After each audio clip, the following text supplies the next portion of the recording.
You can count on continues with one of the two Senate races in Georgia that will be decided in November. Jon Ossoff won the Democratic primary this week, so he gets to take on incumbent David Perdue, the Republican. Ossoff beat out a field of 6 other candidates with more than 50% of the vote. No runoff there in the general election November 3rd. So what can we expect from this race? Here's News Channel 6 Atlanta Bureau Chief Archith, Seshadri. With 5 months to go, the blame game is on. Look, this finger pointing between politicians is ridiculous. The Secretary of State is the chief elections officer in the state of Georgia. He needs to take responsibility. The buck stops with him.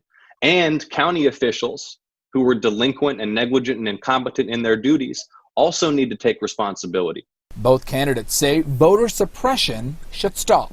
The long lines, the inadequate equipment, the incompetent administration were concentrated heavily in such a way that it targeted African American voters with disenfranchisement. And that is so wrong, so unjust. The voter suppression, if there's happening, is happening on Republicans, because there are Republicans in Fulton County, the largest county in, around Atlanta, that never got an absentee ballot. Jon Ossoff says long lines, new machines, and inexperienced poll workers failed voters this week. If I had been Secretary of State Brad Raffensperger, I would have resigned by noon on Tuesday. That is how disgraceful this display was. Oh, it's absolutely ridiculous. And this is not the first time it's happened.